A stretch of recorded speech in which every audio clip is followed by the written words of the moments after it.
What's going on everyone, Mike here, and this is my full review of the Sony Xperia Z2, Sony's latest flagship and successor to the Xperia Z1. The first Z was launched about a year ago and set out a solid foundation. Premium feel and looks, weatherproof case, powerful hardware, leading edge camera. On paper it was astonishing, in real life not so much. The Z1 followed a few months after and fixed some of the Z's issues.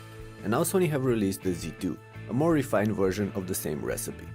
On a first look, it's almost impossible to actually set them apart, as the Z2 inherits the same design lines of its predecessor, with the glass-covered front and rear faces, the subtly curved metallic sides, and the lean monolithic shape. There is a price for all this though. The Z2 is not a compact or a light device, although it has lost some weight over the Z1, tipping the scales at just over 160 grams. It's also millimetrically longer than the Z1, and that's because it houses a larger screen, but it's not wider or thicker.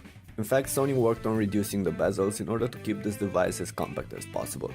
Even so, the Z2 is large when compared to other premium Android handsets, and that alone might steer some of you away from it. In Sony's tradition, the Z2 is still IP certified, dust and waterproof. That's why the glass surfaces are still covered by a thin plastic film out of the box, but one that's hardly intrusive. And that's why the main ports are still protected by plastic caps, which do feel somewhat better made than on the Z1 though. The element proofness has been a differentiator for the Z's from the beginning, although iPhone 1 was never a big fan of it. It has a negative effect on the speakers, call quality, and even on the everyday use experience, without any real benefit. I mean, why would I really want a waterproof phone? It's not like I'm taking showers with my phone or spend all my time at the pool or something. A more practical approach or perhaps a more ruggedized body would have certainly made the Z2 more appealing for me. All covered in glass as it is today, I found myself continuously worried I might drop and shatter it, not to mention about always having to wipe it clean, as smudges and fingerprints are a complete pain with this one. But enough ranting. Sony stick with these design lines and I'm sure plenty of you like it. So let's move on what's actually changed on the Z2. On the front face you'll notice two very narrow cuts towards the top and bottom edges of the glass. They're not only hiding the earpiece, main microphone and the redesigned notification LED, now longer and brighter than before, but there's also a set of stereo front-facing speakers behind them. As a result, the sound coming out of the Z2 is not bad at all, although still not very punchy. Hear for yourselves.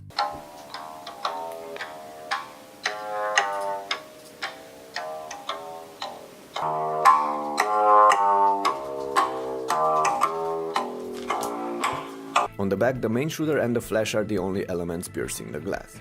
Even the secondary microphone cut, that was found here on the Z1, has been now moved on the phone's upper lip. Having a quick look around the Z2's sides, you'll find the same buttons as on the previous Z and the same ports. However, they have been slightly switched around, and on the right edge, instead of having two separate plastic caps covering these connectors, there's a single one now. All these subtle tweaks are meant to improve your everyday experience with the Z2, but there are other things that have a much greater impact. One of those is the new screen. As I mentioned before, Sony squeezed the larger 5.2-inch screen on the Z2 as opposed to the 5-incher on the Z1. Aside from that, the Japanese still went with their triluminous TFT panel and did not up the resolution, but stick with 1920 by 1080 pixels instead, which is just fine with me. Now, actually using the screen is a sheer pleasure. It's bright, sharp and vibrant, and more importantly, it doesn't suffer from the same poor viewing angles that crippled the Z1. But there's still room for improvement here. All in all though, Sony listened and addressed another one of the Z1's main issues, although they can do better as proven by the Xperia Z Ultra's astonishing display. Moving on, you probably noticed by now that there's a slightly changed Android version on the Xperia Z2, and that's because it comes with Android 4.4 KitKat and all its graphics and functional tweaks. Aesthetically, most UI elements are simpler and cleaner, and of course the wallpapers do stretch under the main navigation buttons and system tray on the home screens. Looks aside, KitKat also runs smoother than Jelly Bean, and as a result the Xperia Z2 is blazingly fast, even when compared to the Z1, with whom it shares nearly the same hardware. In fact, both devices run on Snapdragon 800 platforms, with a slight frequency bump for the Z2 and an extra 1GB of RAM for a total of 3. And since we are talking about hardware, I should mention that there are still only 16GB of storage space on the Z2, and just under 12GB of those are usable for your own apps and content. Of course, that can be expanded with microSD cards if needed. But let's get back to the software for a little bit. The Xperia Z2 runs a slightly skinned Android version and bundles a few proprietary apps and services. Looking back at Sony's Jelly Bean implementation, the themes have been slightly changed. The multitasking panel has received the option to close all apps at once, while the notification panel has been split in two tabs, one for actual updates and one with a set of quick toggles. You can tweak the toggles displayed in here from the settings. In fact, if you'll dig through the settings, you'll find some of the Z2's new extra features. For instance, the screen now offers a gloves on mode and can be tapped twice if you want to wake up the device without having to press the power button. Then, the Z2 supports motion gestures for answering, rejecting or muting calls, which if I'm not mistaken were not available on the Z1. Last but not least, the audiophiles among you will be happy to know that the Z2 can push high-quality audio towards an external sound system via USB-compatible DAC amplifiers. Aside from these things mentioned above and those extra brought by KitKat, like the smarter dialer, Google Now integration and so on, all the other classic Sony tweaks and services are still available on the Z2. Apps like Walkman, PlayStation or Album, and features like the small apps or the easily customizable app drawer are present on this new Xperia. Since I mentioned the dialer, I do have to tell you that Sony slightly addressed the muffled earpiece issue as well, which is now somewhat louder and clearer. Even so, the Z2 is not the ideal smartphone for taking or receiving calls, so if you plan on using it for that, I suggest looking at a Bluetooth headset as well. Anyway, let's move on and turn our attention onto the cameras. On a first look, not much has changed here either. There's the same 2-megapixel front shooter and the same 20.7-megapixel main camera on the back. The camera interface was inherited from the Z1 as well, with all its modes and tweaks. Unfortunately though, something else was inherited from the Z1, the buggy superior auto mode, which mushes out plenty of details from pictures.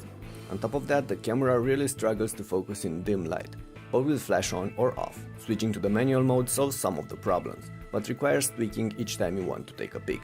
And that's not good enough for me. I want a fast and reliable all-round camera on my phone, and unfortunately for Sony, the Z2 does not entirely deliver here. You should head to the written review on my site for more details. I'll add some pictures in there for you to analyze and I'll link it from the description. Now, when it comes to taking videos though, the Z2 is a lot better. It can take regular 1080p clips, 4K recordings and even slow motions, with the easy-to-use time-shift video mode, so nothing to complain about in here. Before we wrap this up, I should also mention a few things about the battery. On paper, the Z2's battery is only slightly larger than the one on the previous Z. In practice, the Z2 lasts longer on a charge.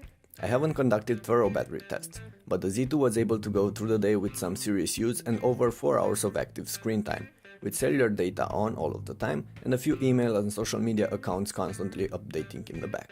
And that's not bad at all. So at the end of the day, the Xperia Z2 is no doubt the best smartphone Sony has delivered to date. And it proves one thing: Sony listens and acts. Many complain about the speakers, the screen and the battery life on the Z1, and here they are addressing those. They also bumped up the specs, brought the OS to date, squeezed a larger screen inside pretty much the same body, and even worked on camera performance, although that still requires further tweaking. I truly respect them for this, and I wish more companies would do it. But is the Xperia Z2 worth buying? Well, if you like Sony's design elements and particularities, then yes, for sure. However, keep one thing in mind: the Z2 is only the first flagship to be released this year.